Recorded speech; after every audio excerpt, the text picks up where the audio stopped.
चारों वेद उच्चारित होती है और जब गाय रमाती है तो सारे देवता प्रसन्न होते हैं और गाय जहां बैठती है वहां सारे तीर्थ आकर चरणों में पड़ जाते हैं। ऐसी हमारी भगवती गौ माँ है जिसका सेवा करने का हम सबको परम सौभाग्य मिला है। ध्यान रखिए, लोग कहते हैं कि ये बहुत बड़ा सौभाग्यशाली है, बहुत बड़ा खुश नसीब है, इसके तो फलाने जगह में फैक्ट्री है, नौलगढ़ में भी मकान है, जयपुर में भी है, सीकर में भी है, इसके इतने टावर हैं, इसके इतने संबंधी हैं, इसका इतना व्यवहार है, बहुत भाग्यशाली है। मैं कहता हूं आपका मकान केवल झोपड़ी ही क्यों ना हो, आपका फैक्ट्री ना हो, दुकान ना हो, व्यवहार ना हो, यदि आपके हृदय में गाय के प्रति भक्ति, गाय के प्रति सेवा का भाव, गाय के प्रति निष्ठा, गाय के प्रति ममत्व है तो समझ लो आप संसार के सबसे बड़े खुश नसीब हो, सबसे बड़े भाग्यशाली हो। क्यों? क्योंकि आपको ये सेवा भगवती ने चुन कर दिया है। गाय की सेवा हर किसी को नहीं मिलता भैया, गाय की सेवा उसी को मिलता है, उसी का धन गौ सेवा में लगता है, उसी का तन गौ सेवा में लगता है, उसी का मन गौ सेवा में लगता है, जिसके ऊपर उसके पूर्वजों की कृपा होता है और इसके ऊपर मेरे राम की कृपा होता है, मेरे हनुमान की कृपा होता है, मेरे तेजाजी की कृपा होता है, मेरे हरिराम जी, मेरे देवनारायण, मेरे गुग्गा जी, मेरे बाबू जी, मेरे करणी जी और मेरे कृष्णचंद्र की जिस पर कृपा होता है वही गौ सेवा में लगता है। नहीं तो प्यारे कहाँ टाइम है, लोगों को जहर खाने के लिए भी फुर्सत नहीं है। इसलिए हम जितने भी यहां पहुंचे, कुर्सियां भले ज्यादा लगा हुआ है पर विशाल मन, विशाल हृदय, विशाल तैयारियां, ये हमारा स्वभाव है क्योंकि हमारा हृदय विशाल है। इसलिए पर वहां पहुंचेगा कौन, पहुंच कौन सकता है, ये हमारे बस में नहीं है।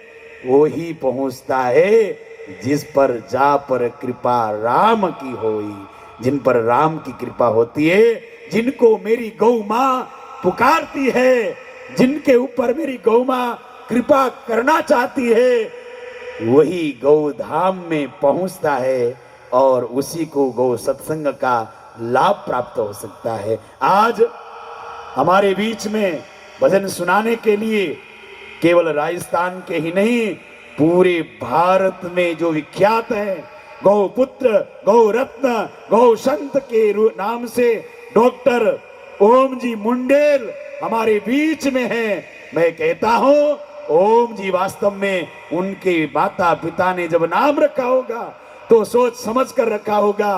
क्यों? क्योंकि ओम से ही सारे मंत्रों का प्रारंभ होता है, ओम से ही सारे शक्तियों का विस्तार होता है। इसलिए ऐसे ओम जी मुंडेल जो हमारे बीच में आएंगे और हम सबको भजनों का आनंद सुनाएंगे, इसीलिए हम भी बड़भागी हैं। मैं मातृशक्तियों से निवेदन करूंगा, देखिए हम भले थोड़े हैं पर चुनिंदे हैं। गौ माता ने हमें चुनकर बुलाया है, पर जब सेवा का प्रकल्प, जब सेवा शुरुआत, कोई क्रांति शुरुआत होता है तो कुछ चंद लोगों से ही शुरुआत होती है भैया।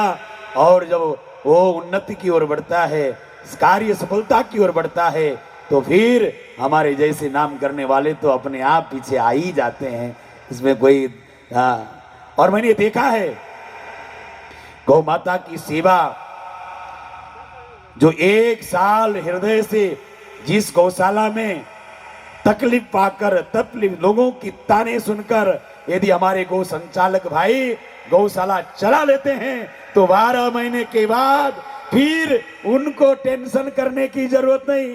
भगवती मैया सारी व्यवस्था अपने आप जुटा लेती है, सारी व्यवस्था अपने आप कर लेती है। इसलिए आप चिंता न करें, यहाँ की व्यवस्थाएं, गोपाल गौशाला की व्यवस्था हमारे गोपाल स्वयं करेंगे और गोपाल की आराध्या हमारी भगवती गौआ गैया मैया अपने आप करेगी। हमारे बीच में बाल योगी श्री सूर्यनाथ जी महाराज जी, एक बार इनके लिए जोरदार तालियों से।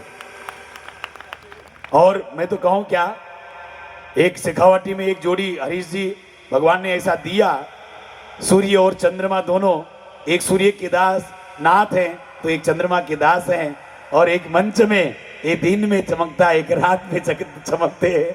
ये हमारे सूर्यनाथ जी अभी गौ सेवा के क्षेत्र में बहुत अच्छा काम कर रहे हैं। हाँ, भजन भी बहुत सुंदर गाते हैं हमारे सुंदरनाथ जी महाराज जी, तो कहना ही क्या। आपका हरीश जी ने भी बताया और मुझे यहाँ पर बुलाया बार बार हरीश जी, तो एक कृपा सुंदरनाथ जी महाराज जी की है। इन्होंने कहा कि आपको किसी भी हालत में पहुंचना पड़ेगा। इसमें कारण है, अभी मैं आपको बताऊं, आप गौ सेवा कर रहे हो, एक गौशाला में 200, 300, 400, 500, 1000 गौ माताओं की सेवा कर रहे हो। आप 2-4 गाय, 5-10 गायों को बचा रहे हो। पर मैं आपको एक विषय की ओर ले जाऊं जो अभी पूरे भारतवर्ष में गौ सम्मान आह्वान अभियान, पत्रक हो तो एक आध, गौ सम्मान आह्वान अभियान चल रहा है। मैं आपको बताऊं हमारी भारत की विडंबना कितनी है, हमारे संतों की दर्द कितना है। जब भारत की आजादी हुई, भारत की आजादी के समय भारत में लगभग 80 करोड़ गौवंश की संख्या थी। कितनी थी? भारत के आजादी के समय इस मेरी भारत की भूमि में 80 करोड़ गौवंश थी, जिस समय में हमारे हिंदुओं की संख्या लगभग 40-45 करोड़ थी होगी, और गाय 80 करोड़ थी। हम लोग आजादी के अमृत महोत्सव 75वां अमृत महोत्सव मना रहे हैं। अब हमारे भारत में कितनी गौवंश रह गई आपको मालूम है? केवल 8 से 9 करोड़ हमारे भारत में गौवंश बची है। देखिए कितनी दुख की बात है, आश्चर्य की बात है।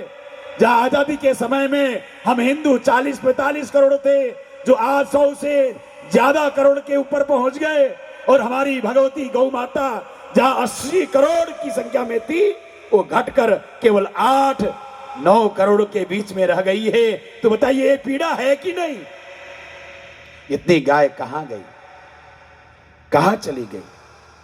सोचिए। ये बात जरूर ठीक है कि पूरे भारतवर्ष में अभी जो 80 करोड़ गौवंश, 8 करोड़ जो गौवंश हैं, उसमें सबसे ज्यादा संख्या में यदि किसी प्रांत में, किसी राज्य में गौवंश हैं तो हमारी राजस्थान की पावन भूमि, जहां पर एक तरफ पूरा भारत और एक तरफ राजस्थान, जो पूरे राजस्थान में फिर भी सबसे ज्यादा गौवंशों की सेवा हो रही है। क्योंकि आप जैसे राजस्थान के लाडले गौपुत्र, जिस भामसा और सूर संत सतियों की ये भूमि, वीरों की भूमि, भामसाओं की भूमि, आप सबके सहयोग से यहाँ पर सबसे ज्यादा गौ माताओं की सेवा हो रही है। पर विडंबना यह है, और अभी वर्तमान की स्थिति यह है कि पूरे भारत के जो निशाचर हैं, पापी हैं, दुष्ट हैं, आतताई हैं, राक्षस हैं, उन सब की गिद्ध दृष्टि राजस्थान के गौ वंश के ऊपर पड़ रही है। और सबसे ज्यादा गो तस्करी हमारे राजस्थान की धरती से हो रही है। ये बहुत बड़ी पीड़ा है। ये कैसे कम हो गई? आपको सुनकर आश्चर्य होगा।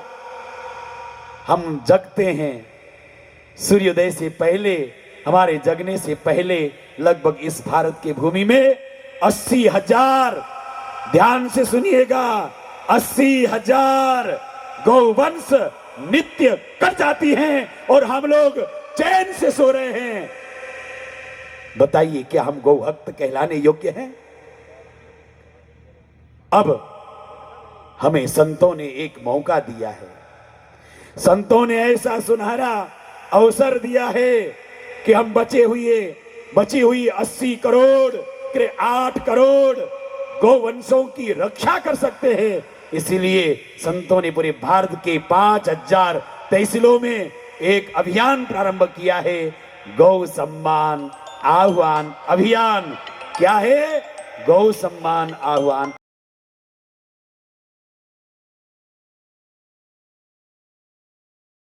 ध्यान में रखिएगा।